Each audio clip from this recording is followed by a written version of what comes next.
Il y a un des groupes au Québec qui a traversé les années et qui continue de faire parler, et ça, même si le groupe est, on s'entend, beaucoup moins actif qu'il l'a été dans le passé. Vous allez comprendre pourquoi. C'est le groupe Les Colocs. Pour en parler avec moi, il est un des membres fondateurs du groupe et un des membres très influents également de ce groupe-là, Mike Sawatsky. Salut Mike, ça va bien? Bonjour Gabriel, oui, ça va bien et toi? Ça va très bien. Mike, c'est drôle parce que les chansons des colocs jouent encore à la radio, puis c'est toujours aussi populaire, puis c'est un peu la raison pourquoi je voulais te parler aujourd'hui, c'est de comprendre un peu qu'est-ce qui fait qu'aujourd'hui c'est encore aussi populaire. Si d'abord on commençait avec la fondation du groupe, rappelle-nous un peu comment ça s'est passé, les premiers pas du groupe Les Colocs. Les premiers pas, gars, ça s'était déjà commencé avant que j'arrive, en fait. Avant que j'arrive à Québec, au début des années 90, il y avait déjà une formation de duo avec Dédé, je pense. Je pense que c'est ça, avec mais en deux reprises, si tu veux, avec deux chums différents. Il avait essayé des chansons avec qui s'appelaient les Colocs parce qu'ils habitaient dans le même. Ils étaient des colocs, tu sais. Le nom a resté à cause de ça. Puis quand je suis arrivé, puis après avoir rencontré Patrick dans une jam de blues, il m'a amené chez Dédé pour c'est parce qu'on voulait monter un groupe de blues, c'était pour le fun. Et c'était là que j'ai vu que les colocs étaient déjà rendus un groupe. Il y avait Marc Terry à la basse au début pour aider, dépanner Dédé, tu sais, puis le groupe jusqu'au temps qu'il trouve un bassiste. Pat était dans le groupe, Jimmy était dans le groupe. Et c'est ça, moi, je n'étais pas dans le groupe. En fait, on avait fait des spectacles dans les petits bars ensemble où le groupe de blues que j'ai monté avec Pat, qui était moitié de la salle à faire de Jean Leloup, puis moitié les colocs, on faisait première partie en avant 5 personnes. Et les colocs jouaient après. Puis il y avait un guitariste qui s'appelle Louis Léger. Fait que c'était pas. C'était vraiment, tu sais, pour moi, les colocs ont déjà existé. Fait que, à un moment donné, Louis Léger, ça marchait plus vraiment. Puis moi, j'étais là. Et il m'a demandé, Mike, regarde, tu joues bien, puis toi, t'es là, t'es chum avec Pat, puis ben, je viens nous joindre si ça te tente. Puis c'était comme quand Dédé m'a demandé, il dit Mike, we're going to do videos, c'est en anglais. Mm-hmm. On va faire des vidéos. We're going to make a record, c'est un album. Puis je suis indépendantiste. Est-ce que ça te va? Puis j'ai dit, c'est bien correct. Let's go. Moi j'étais élevé, tu sais, élevé, mais quand j'ai poussé, il y avait much music et tout ça. Fait que avoir une opportunité de voir si c'est possible dans le futur de faire une vidéo, tu sais, un rock vidéo avec un groupe, c'était très attirant. C'était une idée, tu sais, en plus de faire un album. Fait que c'était comme ça. Et gars, si tu me demandes pourquoi qu'on écoute les chansons, les colocs aujourd'hui, même après toutes ces années-là, ben c'est le photo peuple. C'est vraiment, c'est quand tu commences un groupe, puis tu commences à faire des bonnes tunes, puis tu commences à être connu et tout ça, tu penses jamais que 30 ans après, on va écouter nos chansons. On a eu du support immense dès le départ. Dès le départ, c'est quelque chose que aujourd'hui me donne des frissons. C'est grâce au peuple. Nous, on avait fait, c'est parce qu'on avait besoin de faire cette musique-là. Et quand on s'est rencontrés, on a vu d'autres mondes qui avaient le même but, puis ça commençait un chimique. Puis on a trippé. Puis c'était, tu sais, on a joué tout le temps à Quai des Brumes, puis toutes les places à Montréal, puis toutes les places un petit peu partout au Québec. Ça a commencé quelque chose, puis c'est entièrement le faute de Pup. Il aimait, puis finalement, qu'est-ce que ça construit? C'était un partage vraiment entre nous et le public, puis on peut pas, on mentionne tout ça tout le temps. On serait pas grand-chose sans le Pup, puis ça c'est clair. Mike, je veux t'entendre sur ta relation avec Dédé Fortin. Tu l'as mentionné, vos premiers échanges ensemble. Votre relation, est-ce que ça a toujours été une belle relation harmonieuse? Est-ce qu'il y a eu des tensions? Parce que veut pas dans un groupe de musique, parfois deux têtes fortes, ça peut être un peu plus difficile.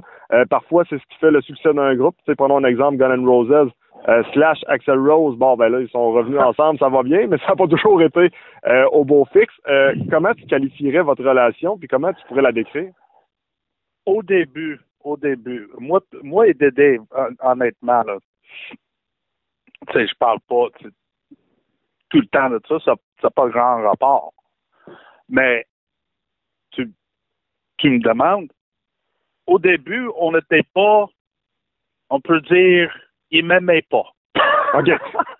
J'étais là, puis j'avais le talent, puis... C'était un mal nécessaire. J'étais un mal nécessaire au début, c'est ça. Et à cause que je prenais des coups, j'avais l'air pas trop sérieux, tu sais, puis toutes ces affaires-là, puis je faisais des blagues que lui, dans le temps, il trouvait pas rapport, choses comme ça. Fait qu'on on n'a pas parlé tant que ça comme amis ou choses comme ça durant peut-être 1 an et demi au début, choses comme ça. Mais durant le temps, il s'est réalisé que il avait peut-être mal jugé mon être au début, puis là, on est devenu avec c'est parce que moi aussi, j'ai une tête assez forte. Fait que s'il y avait quoi où ce que je sentais que c'était une confrontation ou quelque chose comme ça, mais j'ai venu avec quelque chose à dire par rapport à ça aussi. Fait que non, puis après ce 1 an ou je sais pas trop, on avait lentement mais sûrement jusqu'à la fin, on est devenu probablement meilleurs amis ou famille. Je peux pas. Il était mon grand frère. Il a fait. Il était comme mon ancre ici à Québec. Fait que c'est une appréciation qu'on a développée entre nous deux. Tu sais, il était le parrain à ma première fille. Non, c'était quelque chose de très beau à la fin. Puis ça arrive souvent, tu sais, sûrement avec toi aussi, avec quelqu'un, ou ce que tu t'entends pas avec quelqu'un au début à cause que certaines choses qu'il dit ou point de vue que sur quelque chose, puis juste en se parlant, tu fais des arguments, tu l'aimes. Tu apprends à le connaître. Tu apprends à le connaître, puis là, bon, puis tout le monde a quelqu'un dans leur vie de même, puis ils sont sûrement un des meilleurs amis.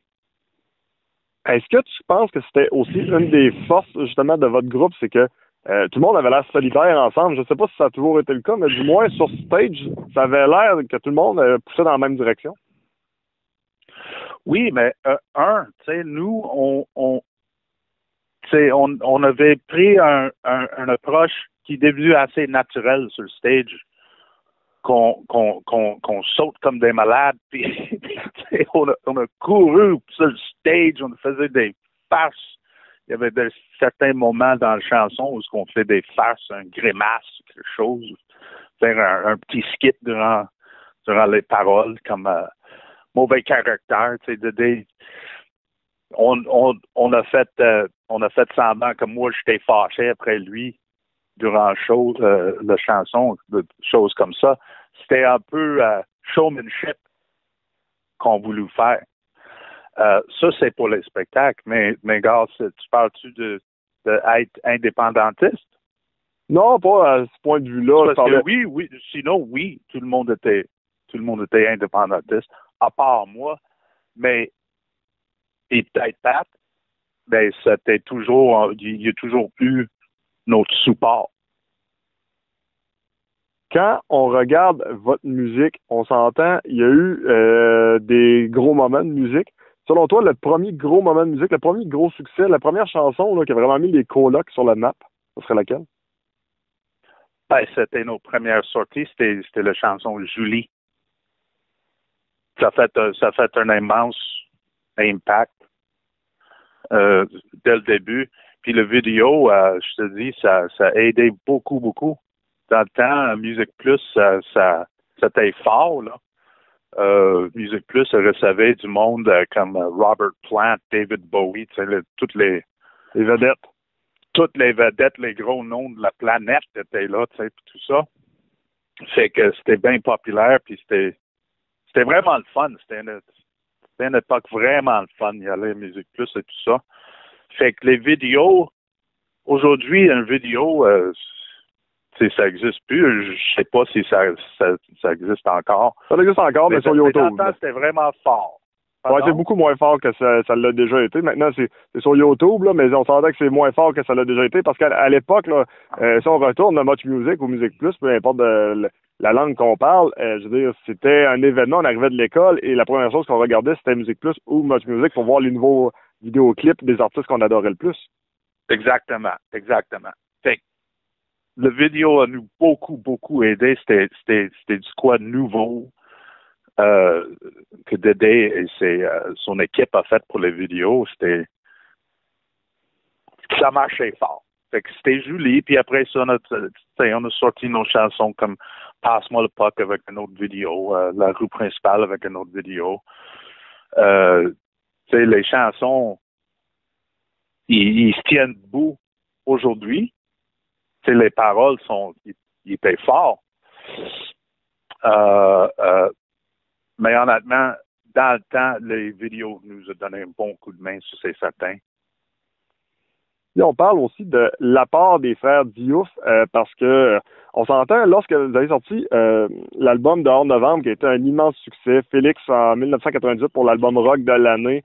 Bon, je me rappelle que quand ça l'a sorti, j'étais quand même relativement jeune, mais je me rappelle toujours même que au début on se demandait quand voyons, les colocs, il me semble que c'était moins. Les paroles étaient quand même sombres par rapport à ce que vous aviez fait auparavant. On se posait un peu des questions, mais ça a quand même changé carrément le visage musical de la musique au Québec parce que cet album-là est encore aujourd'hui, je pense, une pièce d'anthologie.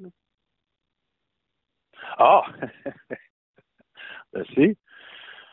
Ben, gars, oui, il était plus sombre. Dédé était dans un espace dans sa tête. Il fallut qu'il passe un message un peu plus réel, si tu veux. Tu sais, si on écoute les paroles de la chanson Dédé, par exemple. Oui. Tu sais, c'est une fils de putain, chose comme ça. Mais c'est quand même une belle approche d'une situation. Mais c'est quand même la situation de le jeune homme. Pour le dehors novembre, je crois qu'il y avait un message plus fort qui venait de lui et moins, si tu veux, une opinion sociale, si tu veux. Puis c'était un message. Puis c'était peut-être sa dernier message au monde. Il ne sentait pas bien. C'est ça. Mais par contre, après, qu'est-ce qui est arrivé avec lui? On a plus une compréhension de pourquoi les paroles étaient montées comme ça. Ouais, ben tu sais, pensez-vous de là, on s'entend que ça prend un peu plus une autre forme lorsqu'on connaît toute l'histoire. Là. Oui. Puis c'est un peu ouvert à interprétation. Puis ça, c'est bien. Mike, c'est toi qui as trouvé le corps de Dédé Fortin. je suis convaincu que ces images-là restent gravées dans ta tête. Ça doit être un peu dur de s'en débarrasser, là, entre parenthèses. Là. Qu'est-ce qui s'est passé? Est-ce que encore aujourd'hui, tu es capable de... Tu vois le fil des événements, j'imagine que c'est comme un film qui tourne en boucle, probablement un peu dans la tête puis un petit peu tous les jours aussi, là, je dirais. Non, c'est vraiment rare, en fait. OK. J'ai comme dealé avec ça assez vite, si tu veux. OK. Puis, la raison, c'est que c'était Dédé. C'est un des chanteurs, composeurs, interprètes, auteurs que le Québec n'a jamais vu. Fait qu'évidemment, m'a fait approcher beaucoup, puis encore aujourd'hui, que pour moi, c'est le bienvenu. Que le monde il vienne puis me parle de Dédé, puis il parle de son idole, puis il parle qu'il est en deuil, puis il parle que il espérait que ça ne pas arriver à Dédé, puis il est triste. Ils sont tristes pour Dédé. Puis tout d'un coup, je me trouvais à être conforté, essayer d'offrir un peu de confort à ce monde-là avec leur deuil, qui enlève en fait mes émotions envers la situation. Puis après les années, j'ai réussi, en parlant avec les jeunes, qui m'aidaient beaucoup, hein, aussi, je veux dire, OK. et beaucoup. C'est parce que on jase. On jase d'une quelque chose qui était traumatique pour tout le monde. Et ça nous aide. Fait qu'en parlant avec beaucoup de monde, on a essayé de leur donner un petit peu de confort. Ça nous a aidé, puis ça m'a aidé à traverser plus vite. Ben, c'est un peu souvent l'erreur que les gens font. Là. On a peur de parler du suicide, mais au contraire, il faut en parler. Oui, il faut en parler. Il faut en parler de la société aussi par rapport de ça. Il faut enlever tout le poids sur l'individuel.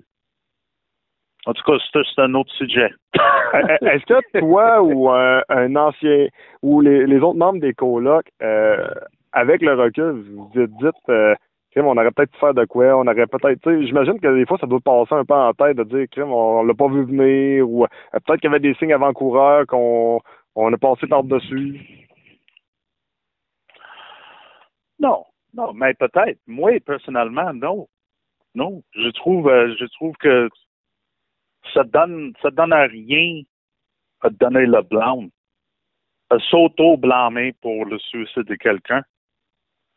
Regarde, j'étais chez un bon ami l'autre jour, puis il était au téléphone. Puis moi, j'avais juste un couple de minutes à passer pour dropper de la musique, là. Des tracks, en tout cas. Ouais. il parlait avec un ami que son frère, il venait de se pendre. Puis ça, c'était l'autre jour, là. Puis lui, il connaissait le gars aussi. Puis en parlant avec son frère disait, j'ai donné tout le temps de l'argent, puis tout ça. Puis là, hier, j'ai dit, là, il faut que ça arrête. Fait qu'évidemment, le frère, il se donne le blâme. Moi, je trouve que personne ne peut s'auto-blâmer pour le suicide de quelqu'un. C'est complètement une autre affaire qui est arrivée dans leur tête. C'est une dépression, c'est une vie sans espoir. C'est pas la faute de toi.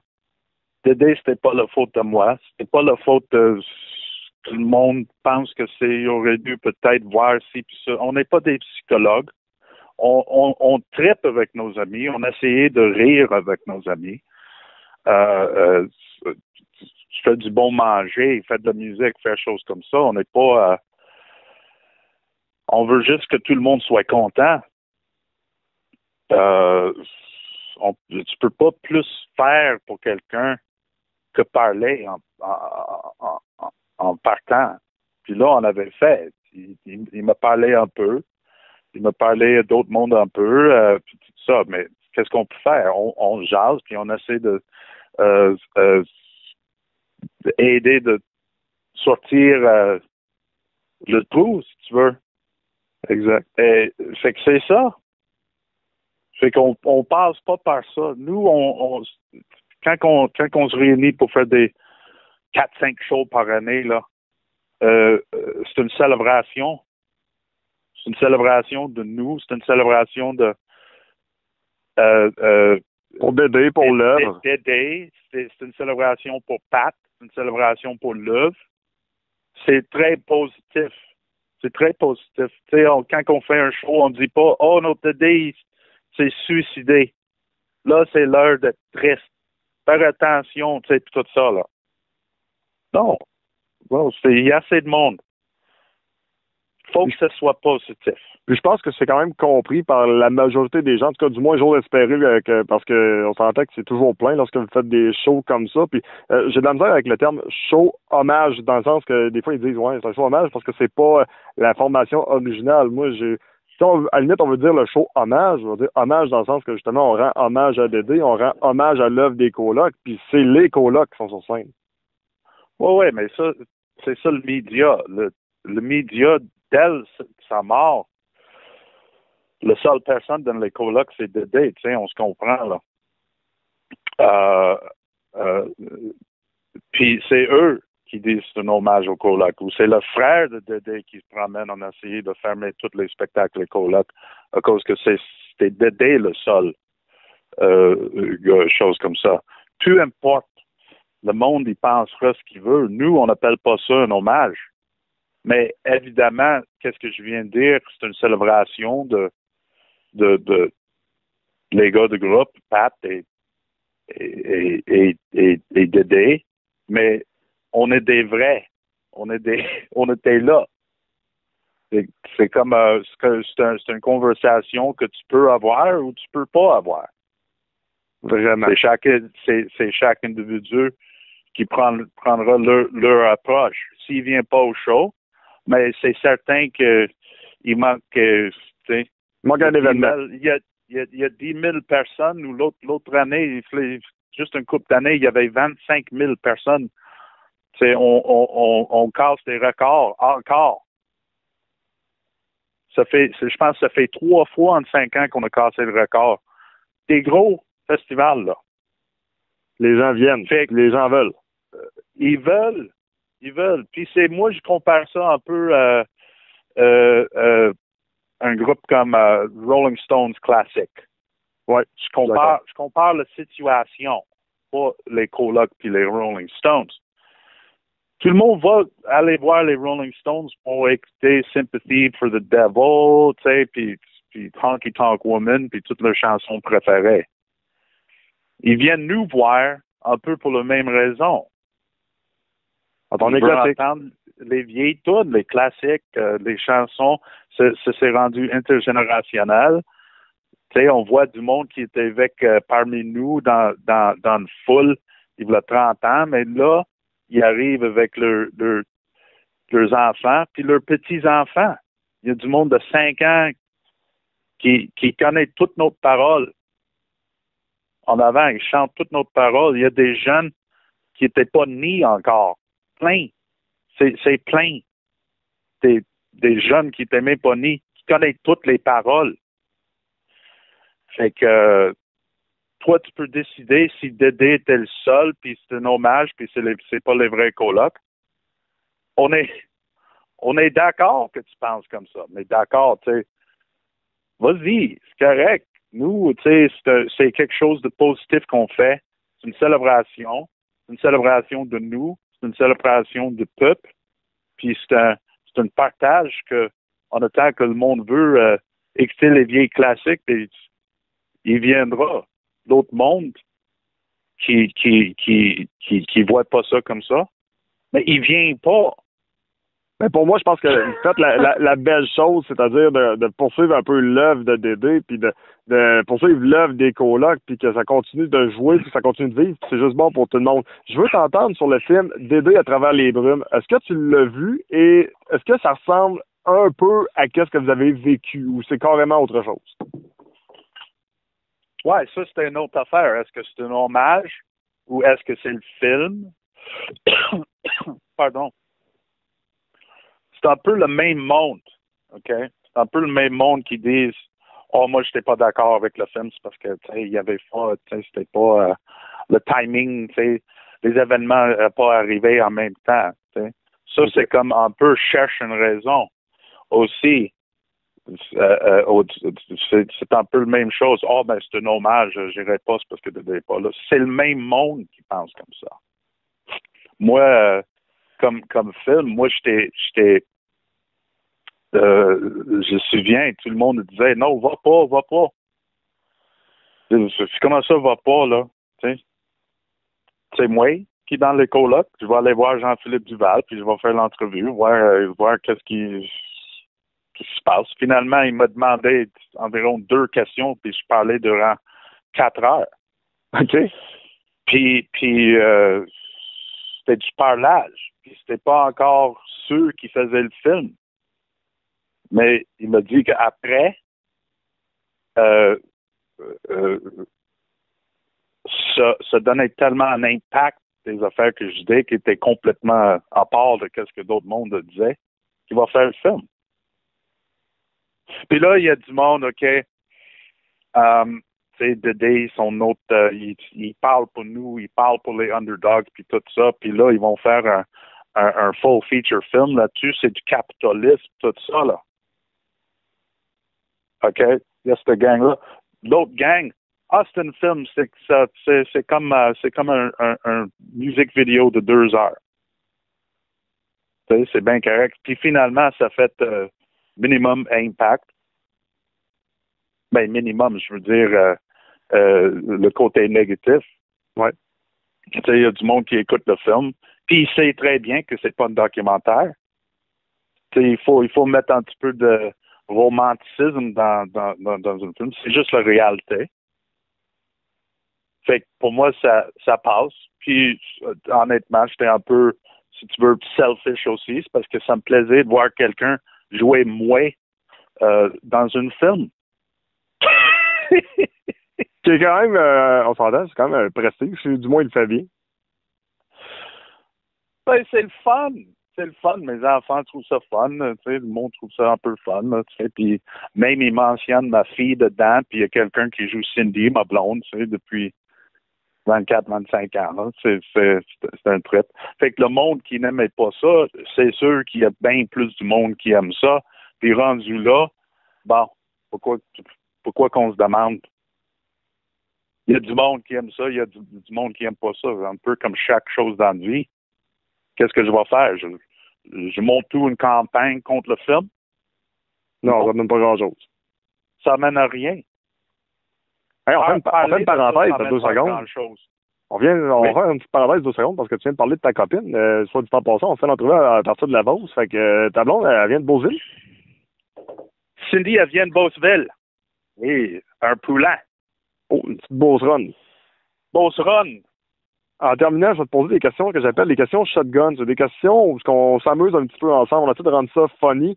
T'as pas le temps, pas de réfléchir. Il faut que tu me répondes le plus rapidement possible. Oh, wow. Moi, je suis pas hot. Hein. Ça se peut ça se peut que ça n'a pas de rapport à mes réponses, mais allez. Parfait. Ton meilleur moment en carrière avec les colocs? Peut-être la première fois qu'on a joué en avant 4000 personnes. Comme moi, j'ai 1000 réponses à ça, mais je dirais ça. OK. La plus belle ville dans laquelle vous avez joué? La plus belle ville. La plus belle ville. Ottawa? Non, c'est un blague.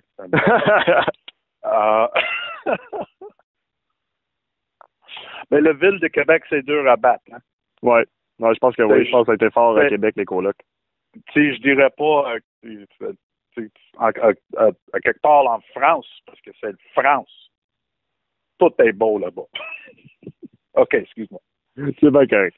Mike, next one, comme on dit, la prochaine. La chanson que tu préfères le plus jouer? Que je préfère le plus jouer. Je dirais, c'est entre PC au moins puis Bonlieu, je te dirais. OK. Puis c'est pas comme très peur les paroles, choses comme ça. Moi, je suis sur le stage, je sens le vibe musicalement. Le vibe est très fort en jouant ces chansons-là. Et on s'amuse, une petite dernière. Lorsque vous vous produisez sur scène aujourd'hui, qu'est-ce que tu veux que les gens se rappellent des colocs? Qu'est-ce que tu veux que les gens retiennent à la fin de leur spectacle? La même chose, le même sentiment avec lequel qui est arrivé. C'est-à-dire de faire le party?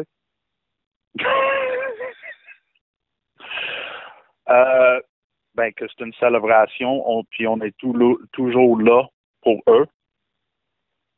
Puis rappeler du bon, puis le bien que Dédé a amené. Amen. Je pense que je peux pas dire mieux que ça. Mike Sawatzki, un gros merci pour ton temps. C'est vraiment apprécié. Je pense qu'il y en a plusieurs qui en ont peut-être appris un petit peu plus sur le colloque. Des fois, on a un petit peu des oui-dire à gauche à droite. On entend des choses, mais là, d'avoir la vraie version, ça fait du bien des fois. Ah, ben merci beaucoup. Merci beaucoup pour ton temps puis tes questions. Très plaisant.